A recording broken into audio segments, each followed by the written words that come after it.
So if you think back on the history of Boston Harbor, back in the 1600s, before Europeans came, it was this massive wetland with rivers flowing in. You gotta imagine it was an amazing natural area. I'm sure you had huge schools of menhaden, stripers, and all of that. It's been changed so much by people. The backfilling has built these wharfs. Basically the entire downtown Boston and Back Bay is all built on landfill. So it's completely changed the harbor, and it's definitely seen some rough times. There was a lot of pollution. It wasn't really until the 1970s that they started to finally clean up the harbor. And now you see, even though it has been so modified and it is a heavily populated area, heavily used, the water's pretty clean again. Menhaden are back. You see these huge schools of pogies, and it's drawing in lots of stripers, lots of bluefish.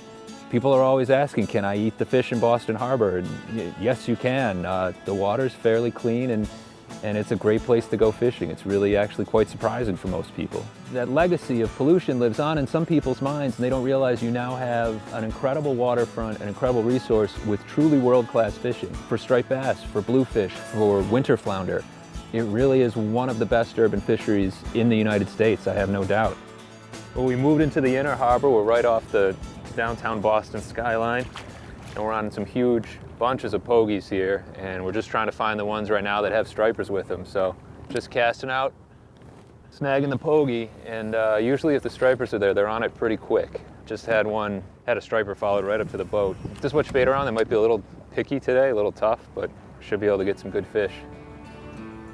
That's amazing how much construction there's been. New buildings go up every week, it seems. I think a fish just grabbed mine. Attaboy. There we go.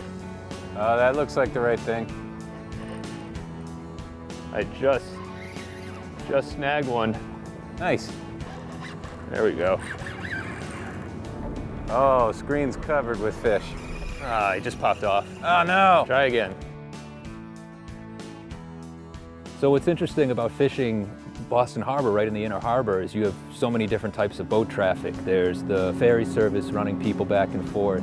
You've got all of the commercial boats. You've got duck boats. You've got water taxis. You've got canoes and kayaks, and pretty much anyone can get out right down in Boston Harbor. There's all this great access to the waterfront. So it makes things a little challenging when you're in there and trying to fish, and you've got fast ferries running over your school of pogies. So what's your approach on these pogie schools when you can spot them like this and see them clearly? Do you want to try and drift through them down an edge? When I look at it, if I see a particular corner of it spraying, or if I see a big green hole open up in the middle, what I want to do is try to pick off or drop a bait in that will either drift through or ride the edge of where I just saw activity from the predator. In a situation like this where I'm not necessarily seeing that, although there is a little green pocket over here on the right, what I'd like to do is pick off one beyond that, and as we drift through it, anything that's over there is going to see it.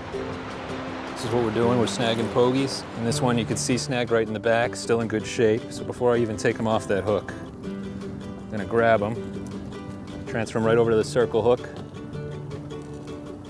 One nostril and out the other. There you go. Take the snagging hook out. And now I can live line them right on that circle hook for an easy release. You don't even need to cast them, that just stresses them out more, so just open the bail and let him swim, and he should head right back to his school if he makes it there before a fish finds him.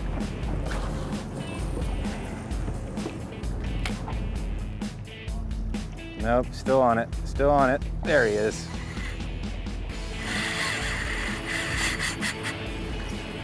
Oh, the 40s struggle a little more, don't they? So is this normal for you to fish this close to downtown?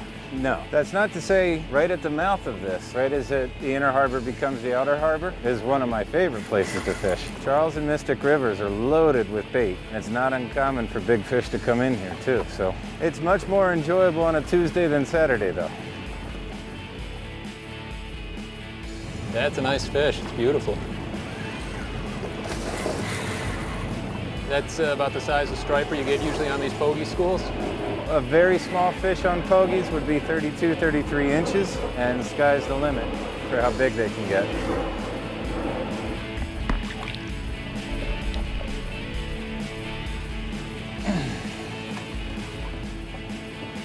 That might be the heaviest one so far today. Fat one. A very round body. You can tell they're feeding well in these pogie schools. That's a 30-pound, 42-inch fish, I think. Here we go.